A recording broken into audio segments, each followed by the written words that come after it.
नमस्कार। Prime time में आज कुछ ऐसी घटनाएं जो दर्शाती हैं कि देश में ईसाई समुदाय परेशान है। पश्चिम बंगाल के रानाघाट में बीच रात में 71 साल की नन के साथ रेप हो जाता है। चर्च के अंदर तोड़फोड़ होती है। कोलकाता से 200 किलोमीटर दूर पुलिस ने इस मामले में अब तक 12 लोगों को हिरासत में लिया है। सीसीटीवी फुटेज होने के बावजूद गुनहगारों तक पुलिस नहीं पहुंच पाई है। आज कोलकाता में कैंडल मार्च निकला। मुख्यमंत्री ममता बनर्जी अस्पताल में भर्ती नन से मिलने पहुंची, लेकिन उनका घेराव हुआ है। उधर शनिवार की इस घटना के बाद रविवार को खबर आई कि हरियाणा में एक निर्माणाधीन चर्च में तोड़फोड़ हुई है। दिल्ली से 250 किलोमीटर दूर हिसार के कैमरी गांव के सरपंच ने कहा कि पास्टर सुभाष चंद्र लोगों का ब्रेन वॉश करता था, लेकिन पास्टर का कहना है कि वो 2 साल से यहाँ रह रहे थे। 2 और परिवारों के साथ तोड़फोड़ के बाद वहां पर एक भगवा झंडा फहराया गया। आज विधानसभा में मुख्यमंत्री एमएल खट्टर ने कहा है कि पास्टर पर धर्म परिवर्तन के आरोप हैं। दिल्ली में पिछले दिसंबर से करीब 6 ऐसे मामले हुए हैं जहां पे चर्च पर हमला हुआ। एक को छोड़कर बाकी सब में तोड़फोड़, आगजनी और लूटपाट हुई। राजधानी में चुनाव का माहौल भी था और ऐसे में तनाव कुछ ज्यादा बढ़ गया। आचार संहिता के बावजूद दिल्ली में हमलों के विरोध में एक मार्च निकाला गया, जिसमें पादरी, नन, पैरिशनर्स सभी मौजूद थे। पुलिस से भिड़ंत भी हुई। उत्तर प्रदेश, छत्तीसगढ़, मध्य प्रदेश में ऐसी वारदातों के विरोध में इस मार्च को जरूरी बताया गया। क्रिसमस के दौरान अलीगढ़ में घर वापसी के मुद्दे पर ईसाई और मुस्लिम समाज के करीब 5000 लोगों के धर्म परिवर्तन के कार्यक्रम को हंगामे के बाद रद्द करना पड़ा। होली चाइल्ड ऑक्सिलियम स्कूल पर हमले के बाद हंगामा इतना बड़ा कि प्रधानमंत्री को चुप्पी तोड़नी पड़ी। प्रधानमंत्री ने वेटिकन में 2 भारतीयों को संत बनाने के कार्यक्रम में दिल्ली में शिरकत की और कहा कि किसी भी धार्मिक ग्रुप को, चाहे वो बहुसंख्यक समाज से हो या अल्पसंख्यक समाज से हो, किसी के खिलाफ नफरत फैलाने नहीं दी जाएगी। हाल में आरएसएस प्रमुख मोहन भागवत ने मदर टेरेसा के संदर्भ में कहा था कि नेक काम किया, लेकिन धर्म परिवर्तन इसके पीछे सोच थी। हंगामा इस पर भी हुआ। केरल से एक रिपोर्ट के अनुसार पिछले 5 सालों में करीब 15 लाख लोगों को ईसाई बनाया गया। ये आंकड़े स्टेट कन्वर्टेड क्रिश्चियन कॉर्पोरेशन के हैं। एक बड़े पुलिस अधिकारी के अनुसार मुस्लिम्स के वहां 2 इंस्टीट्यूशंस हैं और हिंदू के 1, जिनके पास अधिकार है कन्वर्ट करने के लिए, लेकिन हर क्रिश्चियन चर्च के पास अधिकार है परिवर्तन करने के लिए। यहाँ ये भी आपको बता दें कि अमेरिका में हाल में एक रिपोर्ट आई जिससे पता चला कि वहां पर हिंदू समुदाय निशाने पर है। पिछले अगस्त में जॉर्जिया में शिवजी की मूर्ति पर काला पेंट लगा दिया गया। पास के मॉनरो में एक मंदिर में फोन लाइन काट दी गई और नफरत भरे संदेश दीवारों पर लिख दिए गए। जुलाई और अक्टूबर के बीच वर्जीनिया में 17 ऐसे एंटी हिंदू मामले दर्ज किए गए। भारत में ईसाई आबादी करीब 2% है। आज के इंडियन एक्सप्रेस अखबार में पंजाब के पूर्व डीजीपी जूलियो रिबेरो ने लेख लिखा है। उसका शीर्षक है I feel I am on the hit list. अब 86 साल के वो हो चुके हैं। जूलियो रिबेरो वो शख्स है जिन्होंने पंजाब के नाजुक दौर में डीजीपी का पदभार संभाला था। गुजरात के डीजीपी का भी और मुंबई के पुलिस कमिश्नर रहे। तो आज प्राइम टाइम में हम समझेंगे इन वारदातों को। हमारे साथ खास पैनल यहाँ पर मौजूद है, लेकिन पहले बात जूलियो रिबेरो से जो हमने दोपहर में आज रिकॉर्ड की थी। मेरे साथ जो स्टूडियो में मेहमान हैं, आपको मैं बता देती हूँ कौन कौन हमारे साथ स्टूडियो में मौजूद है। पुरुषोत्तम अग्रवाल है, सामाजिक विश्लेषक, राकेश सिन्हा आरएसएस से करीबी और राजनीतिक विश्लेषक भी हैं, पीएल पुनिया कांग्रेस के प्रवक्ता और जीवीएल नरसिम्हा राव बीजेपी के, और साथ ही जॉन दयाल हमारे साथ यहाँ पर मौजूद है। लेकिन सबसे पहले मिस्टर रिबेरो से जो बातचीत मेरी दोपहर में हुई है वो मैं आपको सुनाती हूँ। मिस्टर सर, आपने एक लेख लिखा है कि today I feel threatened, not wanted, reduced to a stranger in my own country. अपने देश में अजनबी सा महसूस कर रहा हूँ जिसकी जरूरत नहीं है। संकट में भी हैं आप। नहीं, मैं खुद बोल के कि मैं थ्रेटन्ड हूँ ऐसे तो ये बराबर, ये बोलना तो थोड़ा ओवर रिएक्शन आप कह सकते हैं। परंतु कम्युनिटी जो है, मैं उनसे बात करता हूँ जब मिलते हैं चर्च में और कोई फंक्शन पर, वो लोग बोलते हैं कि क्या चल रहा है हमारे ऊपर, क्यों हल्ला होता है, हमारे लोगों की क्यों इतने उनका सब कंसंट्रेशन क्रिश्चियन लोगों के ऊपर है।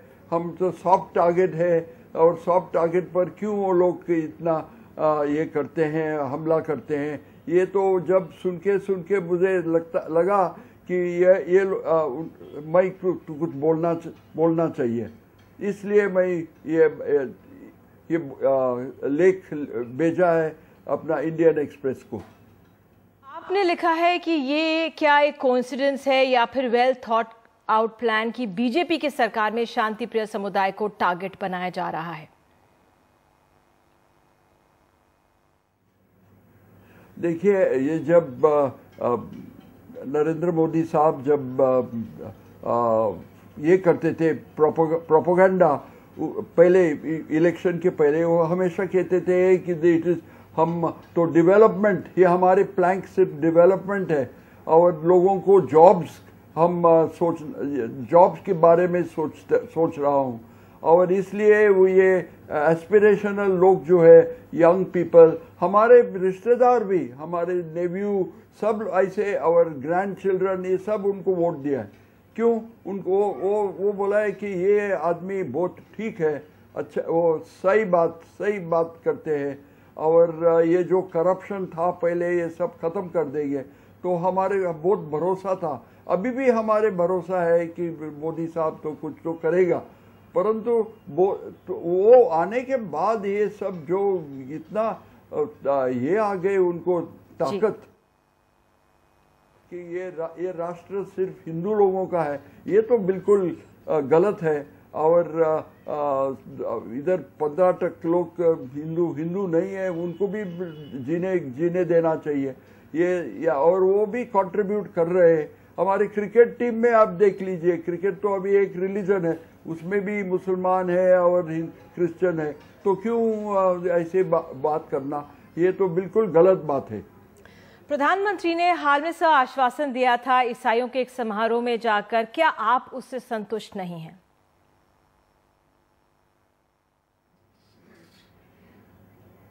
नहीं, वो बात तो कर रहे हैं, पर अभी तक डेवलपमेंट हम देख नहीं पाए।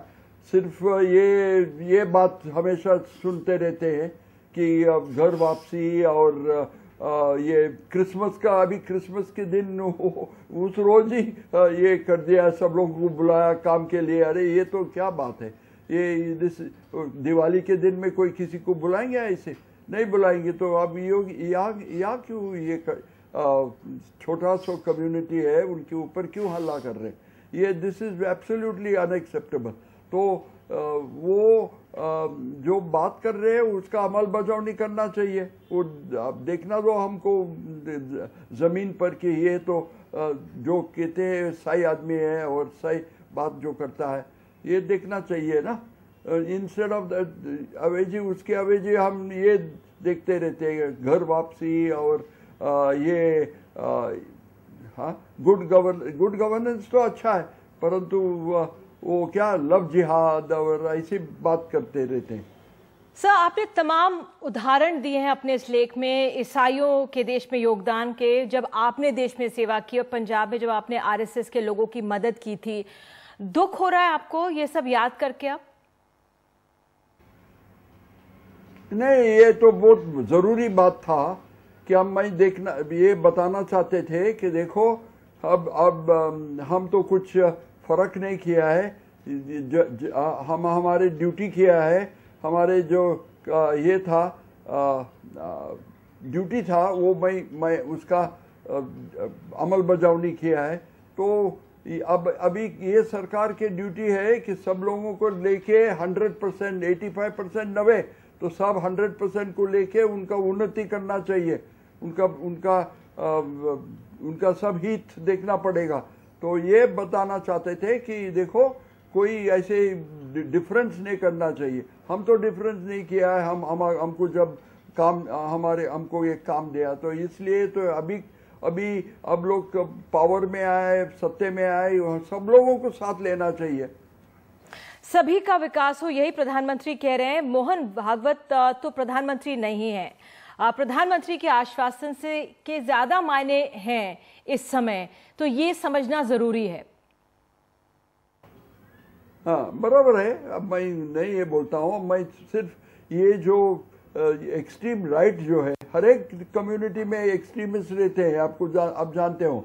तो ये एक्सट्रीमिस्ट जब मेजॉरिटी कम्युनिटी में है, ये बहुत खतरनाक बात है। सिर्फ मैं माइनॉरिटी कम्युनिटी में कोई एक्सट्रीमिस्ट होगा तो उनको चेक में रख सकता हूँ। मैं तो पुलिस में थे 36 साल, मुझे पता है। तो सिर्फ जब माइनॉरिटी है तो कुछ ज़्यादा काम नहीं होता है स्टेट को, जब मेजॉरिटी है तो बहुत मुश्किल होता है। तो ये मुश्किल अभी तो बढ़ रहे हैं, तो ये आउट ऑफ कंट्रोल नहीं जाना चाहिए जी। लेकिन जो कन्वर्जन्स के आरोप लगते हैं ईसाई समुदाय पर, उसमें क्या हकीकत है? आपने तो पूरे देश भर में आपने जमीन की हकीकत देखी है। देखिए, ऐसे वेरी स्मॉल क्रिश्चियन में भी फ्रिंज कम्युनिटीज रहते हैं। जो मेन स्ट्रीम कम्युनिटीज है, Catholics, Protestants, Anglican, Methodist, Presbyterian, ये ऑर्थोडॉक्स क्रिश्चियन, ये लोग नहीं करते हैं ऐसे कन्वर्शन। ये कन्वर्शन नहीं है। जब सबको किसी को पैसा देना, किसी को जबरदस्ती से कन्वर्ट किया है, तो ये they are not real conversion. ये तो सही कन्वर्शन नहीं हो सकता है, और सही कन्वर्शन नहीं हुआ तो क्या फायदा क्या है? तो ये जो मास कन्वर्शन जो होता है ड्यू टू इंड्यूसमेंट, अभी तो बाय फोर्स कोई नहीं कर सकता है। बाय फोर्स हो तो 400-500 साल पहले हुआ है, ठीक ठिकानी, सिर्फ इंडिया में नहीं, बाहर भी हुआ है।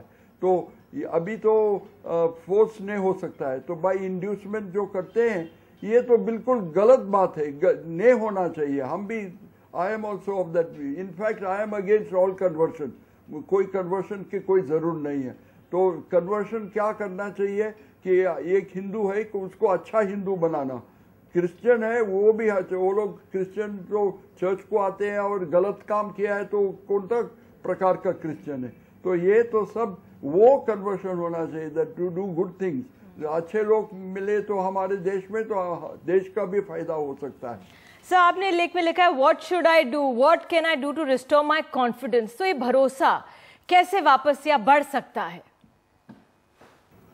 ये तो थोड़ा ये करना चाहिए ना, जब एक मैसेज भेजना है, संदेश भेजना है, जो लोग ये गलत काम करते हैं, गलत बात करते हैं, उनको एक संदेश बोलना है, तो थोड़ा we have to exaggerate a bit. ये तो हर एक राइटर करते हैं।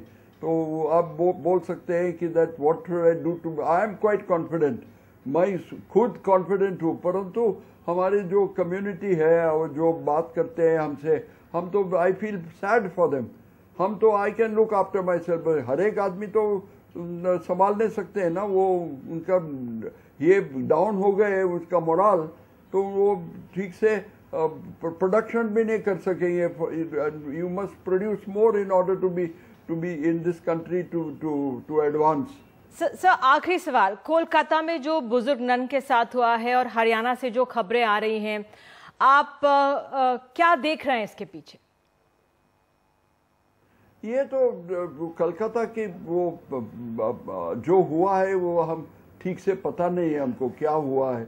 Is it due to robbery के वजह से, और इज इट दिस न्यू आता बीजेपी वहाँ इनरोड्स कर रहे हैं वेस्ट बंगाल में, तो वो उनके जो हिंदुत्व लोग है क्या, मुझे पता नहीं है। वो पीछे समझेंगे तपास होने के बाद। तो सही बात जो निकला, तो सिर्फ उधर पैसा भी गए तो वो रॉबर्स होगा, परंतु ये वो चैपल जो है, चैपल का नुकसान क्यों किया है, कोई जरूर नहीं था वो, that would be not robbers. तो ये देखना पड़ेगा क्या है वो, तो हम बिल्कुल सही फैक्ट्स हमको पता नहीं है। बहुत बहुत शुक्रिया हमसे बात करने के लिए। तो मिस्टर रिबेरो, उनसे मैंने दोपहर में बात की थी, पूर्व डीजीपी पंजाब के रह चुके हैं और वाकई अपनी जो समुदाय है उसके लिए आहत हैं, और उन्होंने आज ये एडिटोरियल लिखा था इंडियन एक्सप्रेस में। तो अब हम अपने चर्चा शुरू करते हैं अपने प्राइम टाइम में, और तमाम गेस्ट मेरे साथ यहाँ पर मौजूद हैं। मिस्टर जीवीएल नरसिम्हा राव, आपके पास में आऊँगी। मिस्टर राव, आपने सुना मिस्टर रिबेरो को, आहत हैं, दुखी हैं, और जिस तरह से शीर्षक है, I feel I am on the hit list, और ये वो व्यक्ति है जो सशक्त है, लिख सकते हैं, लेकिन तमाम ये जो 2% समुदाय हमारे देश का, इस समय कई सवाल हैं उसके जहन में। क्यों ये स्थिति बन रही है? देखिए, सरकार की तरफ से मैं किसी माइनॉरिटी के लिए इस तरह का यदि इस तरह का उनके मन में इस तरह की बात है, बिल्कुल दुखदनीय है। और उस परिस्थितियों को ठीक करने के लिए हर स्तर पर कदम होनी चाहिए। और मैं आपको ये कहना चाहूँगा, जिस प्रकार जो घटनाएं जिसकी आप जिक्र कर रहे हैं, हर घटना में केंद्र सरकार की तरफ से और राज्य सरकार की तरफ से तुरंत कार्रवाई करने के लिए ऐसे जो मामले होते हैं, केंद्र सरकार इनको संज्ञान में नहीं लेती है, क्योंकि ये माइनॉरिटी सुरक्षा का मामला है। इसलिए केंद्र सरकार हर विषय पर बहुत तुरंत रिस्पॉन्ड कर रही है, ताकि इस प्रकार की किसी समुदाय के बीच इस प्रकार की असुरक्षा का महसूस न करें। क्योंकि आज हरियाणा में तुरंत कार्रवाई होती है। दिल्ली में पिछले दिसंबर से छह मामले हो चुके हैं सर, और उसमें अब तक कोई गिरफ्तारी, कोई पकड़ा नहीं गया है। मेरे सहयोगी मुकेश सेंगर ने मुझे बताया, जो दिल्ली की बीट फॉलो करते हैं, कि 250 सीसीटीवी कैमरेज लगा दिए गए हैं तमाम चर्चेज में। एसएचओ को कहा गया है कि आप पेट्रोलिंग करेंगे इन चर्चेस के आसपास, और किसी भी ग्रुप या अक्यूज को नहीं पकड़ा गया, सिवाय एक मामले में जिसमें वो 2 शराबी थे और एक तरह से बेट्स लगी थी उनके बीच में। उसके अलावा किसी को पकड़ा नहीं गया। आप कह रहे हैं तत्पर जांच, मतलब इस पे कार्रवाई हो रही है, लेकिन क्यों नहीं अब तक किसी को हिरासत में लिया गया, दिल्ली में जब इतना हुआ तो? क्या नहीं, एक विषय में जहां तक मेरी जानकारी है, एक विषय में जहां कुछ सुराग थे, उनको एक मामले में उनको कुछ लोगों को अरेस्ट किया गया था, और तुरंत सरकार की तरफ से दिल्ली पुलिस के कमिश्नर को बुलाकर खुद प्रधानमंत्री जी ने आदेश दिया था। और जिस प्रकार हर मंदिर के सामने कोई पुलिस वैन नहीं खड़ी है, आज सैकड़ों मंदिरों में भी हुआ है चोरी, लेकिन माइनॉरिटी का सुरक्षा हमारा कर्तव्य है, इसलिए उसको खास इसके लिए प्रावधान किया गया सरकार की तरफ से। और सरकार इस रिस्पॉन्सिबल जिम्मेदारी को बहुत बखूबी समझती है और बखूबी इसको निभा रही है। तो इसलिए हर विषय के लिए सरकार के खिलाफ कुछ आवाज उठाना, मैं समझता हूं मीडिया को भी एक रिस्पॉन्सिबिलिटी से काम लेना चाहिए। और मिस्टर राव, अभी मैंने दोनों तरफ के उदाहरण दिए। मीडिया अपना काम जरूर करती है, क्योंकि जब मिस्टर रिबेरो जैसे शख्स को एक एडिटोरियल पेज लिखना पड़ता है, हमें उसको जनता के सामने रखना पड़ता है, क्योंकि सभी अखबार नहीं पढ़ेंगे। पुरुषोत्तम जी, आपके पास आऊंगे। आप किस तरह से, क्या हम मीडिया बेकार में मैं इस पे चर्चा कर रही हूँ, या वाकई ये समय कि थोड़ा सा इस पे चर्चा की जाए और समझा जाए कि जमीन पे स्थिति क्या है? 1.5-2 मिनट आप दीजिए। पहली बात तो ये कि इस विषय पर 2-3 तरह से बात हो सकती है। एक पॉलिटिकल ढंग से, एक पॉलिमिकल ढंग से, और एक सचमुच ह्यूमन और नेशनल ढंग से। ये इतना संवेदनशील मुद्दा है कि मैं सभी राजनेताओं से ये उम्मीद करता हूँ कि वो इस पर पॉलिटिक्स और पॉलिमिक्स नहीं करेंगे। मिस्टर रिबेरो जैसे व्यक्ति का ये लेख 86 साल की उम्र में लिखना मायने रखता है। वो एक मॉडल पुलिस अफसर रहे हैं। उन्होंने अपनी वर्दी का इस्तेमाल सेलिब्रिटी और उसके बाद पॉलिटिशियन और उसके बाद सीएम एस्पिरेंट बनने के लिए नहीं किया है। वो मॉडल पुलिस अफसर रहे हैं, बम्बई में, गुजरात में और उसके बाद पंजाब में। और जैसा उन्होंने स्वयं कहा कि बात मेरी नहीं है, बात उस समुदाय की है जिससे मेरा संबंध है। मैं तो अपनी चिंता खुद कर लूँगा, लेकिन साधारण ईसाई क्या करेगा? ये मामला pure and simple law and order का नहीं है। ये मामला समाज में एक खास तरह के मनोविज्ञान का संदेश देने का है। रिबेरो साहब खुद कह रहे थे कि उनके अपने रिश्तेदारों ने मोदी जी को वोट दिया डेवलपमेंट के प्लैंक पर। मेरा एक निवेदन यह है कि ये अपने आप में एक अधूरा प्लैंक है किसी भी डेमोक्रेसी में। Democracy is not just about development, democracy is also about equality. Equality of various kinds, विभिन्न प्रकार की समानता होती है। जो कमजोर है उनको आगे बढ़ाने का अवसर देना भी एक तरह की समानता का प्रयत्न होता है। तीसरी बात यह है कि लोकतंत्र, एक वास्तविक और सच्चा लोकतंत्र, अपने अल्पसंख्यकों के प्रति बेहद संवेदनशील व्यवहार करना चाहता है, चाहे वो भाषाई अल्पसंख्यक हो, चाहे वो धार्मिक अल्पसंख्यक हो, चाहे किसी प्रकार के अल्पसंख्यक हो। आपने अपने इंट्रो में बहुत अच्छा उदाहरण दिया अमेरिका का। समस्या केवल ये नहीं है, और इसलिए ये कहना कि साहब वहाँ भी ये हो रहा है या यहाँ भी ये हो रहा है, या सरकार तो अपनी काम कर रही है और प्रधानमंत्री ने कमिश्नर को बुला के डांट दिया, ठीक है, ये सब तर्क आप दे सकते हैं। लेकिन सवाल ये है कि देश का एक ऐसा समुदाय या कोई भी समुदाय, लेकिन चूंकि हम इस समय ईसाई समुदाय की बात कर रहे हैं, जिसका योगदान इस देश के शैक्षणिक, सांस्कृतिक और आर्थिक विकास में उसकी संख्या के अनुपात में कहीं बहुत ज्यादा है।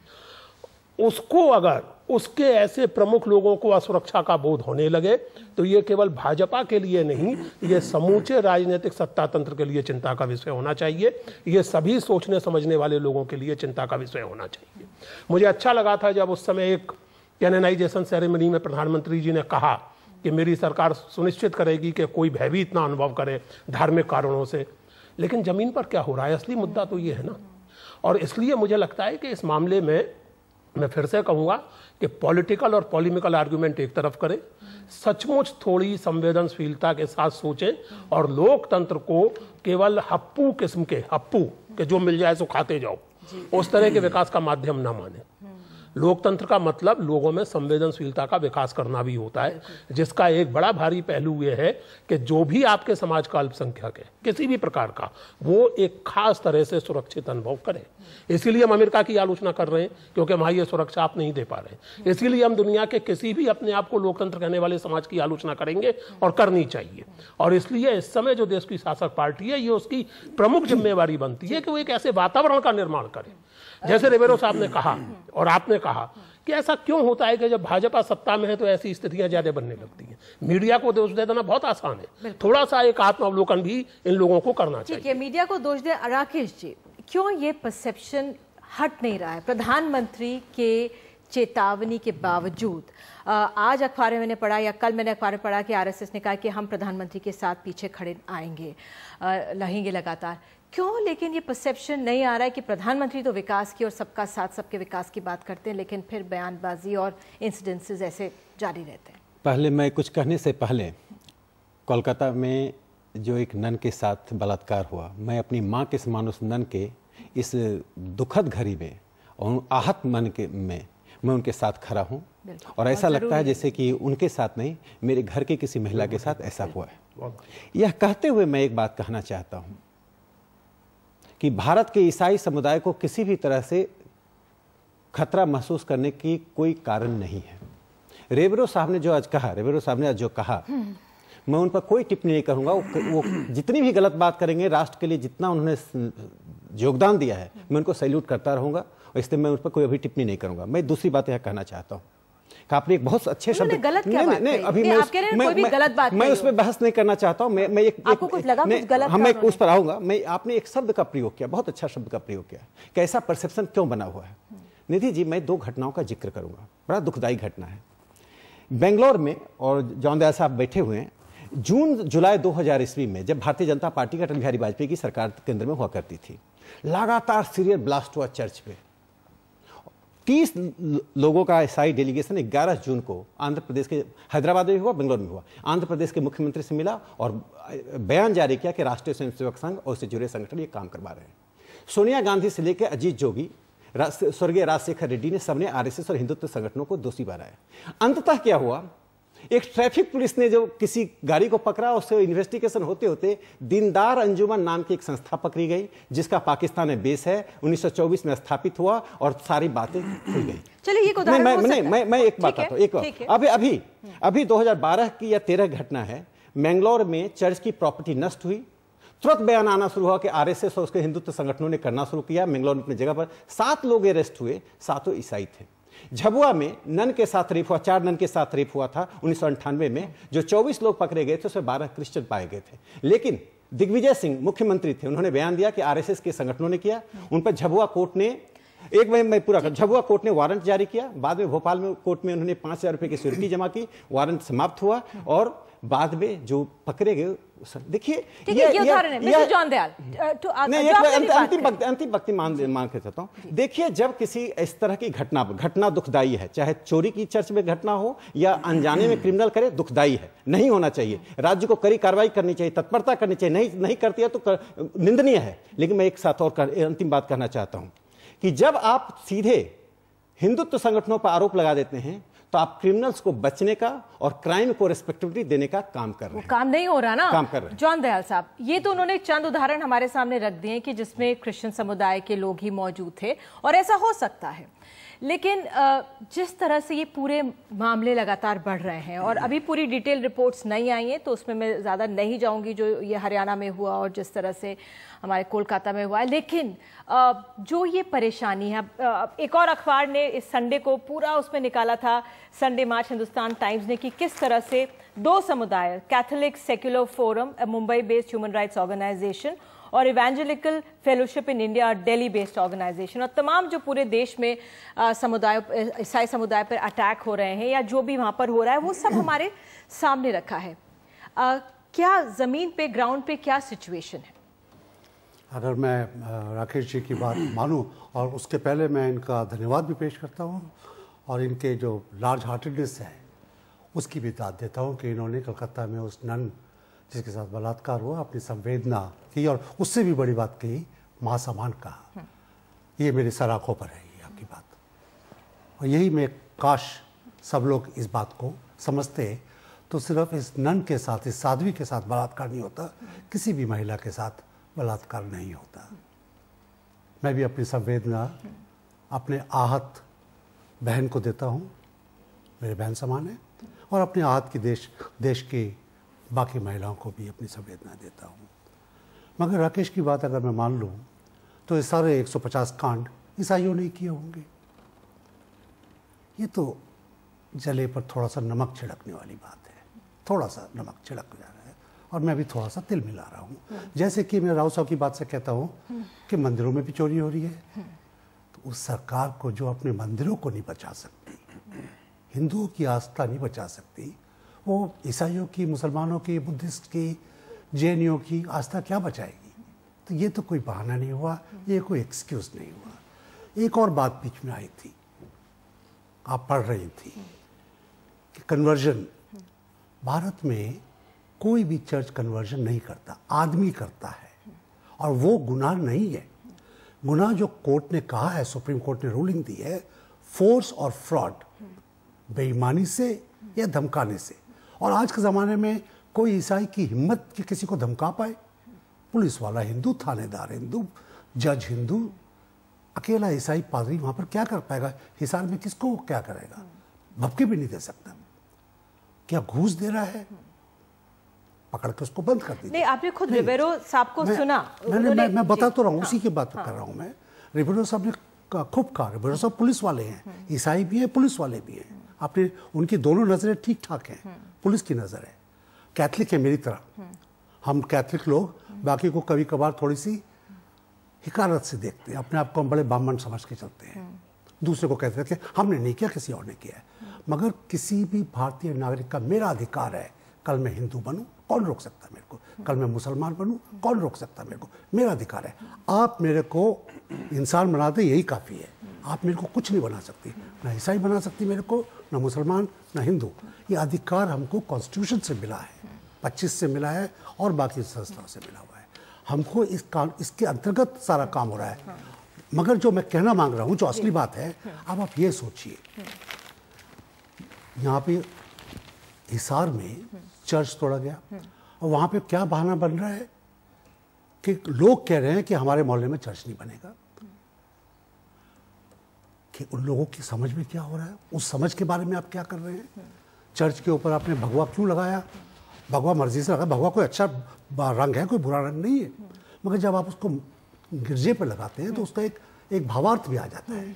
उसको आप सोचिए। तीसरी बात, तीसरी बात जो आखिरी बात मैं कहना मांगता हूँ, हमको, क्योंकि ईसाई के ऊपर कंडामाल के पहले और कंडामाल के बाद ऐसा हमला नहीं होता कि 50,000 आदमी इकट्ठा या तो हलाक हो जाए या घर छोड़ना पड़े। कंडामाल में हुआ था, वहाँ पे भी बाय द वे एक नन का रेप हुआ था। मगर ईसाइयों के ऊपर जो पैटर्न बन रहा है ना, यहाँ पे मार दिया, वहाँ पे चर्च तोड़ दिया, वहाँ पे कर दिया, कुछ एक गलत लोग भी कर रहे होंगे। मिस्टर पुनिया को ले लेती हूँ, ये पैटर्न की बात है। मिस्टर पुनिया, आप एक इतने सीनियर वरिष्ठ नेता हैं कांग्रेस के, और एक ब्यूरोक्रेट भी रह चुके हैं। जो ये पैटर्न की बात मिस्टर जॉन दयाल कर रहे हैं, क्या ये वाकई में अब ज्यादा बढ़ गया है? ये ज्यादा इस तरह के इंस्टेंसेस हो रहे हैं? देखिए, ये बहुत ही संवेदनशील चर्चा हो रही है, और उसको उसी तरीके से लिया भी जाना चाहिए। और आपने कोशिश की है कि उसका स्तर बना रहे, और उसमें कोई बहुत इधर राजनीति इधर की उधर ना हो। राकेश जी ने जरूर थोड़ा बहुत प्रयास किया। मेरा ये कहना है कि आपने भी कहा कि एक परसेप्शन जो बन जा रहा है कि सरकार के बनने के बाद ये अल्पसंख्यक वर्ग के लोगों में, खासतौर से पादरी, ईसाइयों के गिरजाघर, स्कूल, नन्स, उनके ऊपर कुछ इस तरह से हमले बढ़े हैं। इसके क्या कारण है?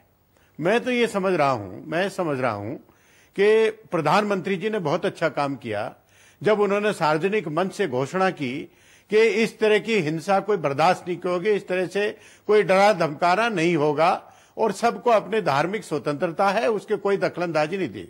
बहुत अच्छा संकेत। लेकिन दूसरी तरफ उनसे संबंध भारतीय जनता पार्टी से जुड़े हुए या आरएसएस से जुड़े हुए, आरएसएस का संबंध भारतीय जनता पार्टी से है, वो इसको कोई नकार नहीं सकता है। और मंत्री या प्रधानमंत्री आरएसएस संचालक मोहन भागवत जी से वो खुद जाके मिलेंगे, मोहन भागवत जी कभी वहां जाके नहीं मिलेंगे, तो उनका दर्जा ऊंचा है। अगर उस स्तर से या उनसे जुड़े हुए संगठनों की तरफ से कोई इस तरह की बात आती है जो प्रधानमंत्री ने कहा उसके बिल्कुल विपरीत है, जो चुने हुए सांसद इस तरह की भाषा का इस्तेमाल करें, जो मंत्री लोग इस तरह की भाषा का इस्तेमाल करें, जो कि आपसी समरसता और भाईचारा उसके खिलाफ होती है, एक दूसरे के प्रति घृणा पैदा करने वाली बातें होती है, तो मैं समझता हूं कि वो परसेप्शन जो बना है उसका आधार भी लोग देखते हैं कि हाँ, इन्हीं बातों की वजह से ये परसेप्शन बना है, जो कि अच्छी बात नहीं है। मेरा ये सुझाव है, प्रधानमंत्री जी की मंशा को कोई हम खारिज नहीं करते हैं, वो हम वो एक फेसबुक उस पर उसको लेते हैं कि हाँ ठीक है, जो उन्होंने कहा ये मन से भी वही मानते हैं। तो जो उनसे जुड़े हुए संगठन हैं या जुड़े हुए लोग हैं या सांसद हैं, मंत्री हैं, उनको तो सख्ती से ताकीद करना चाहिए कि खबरदार अगर इस तरह की बात हो, हिंदुस्तान में कोई धर्म के आधार पर फूट डालने की कोशिश की तो मुझसे बुरा नहीं होगा।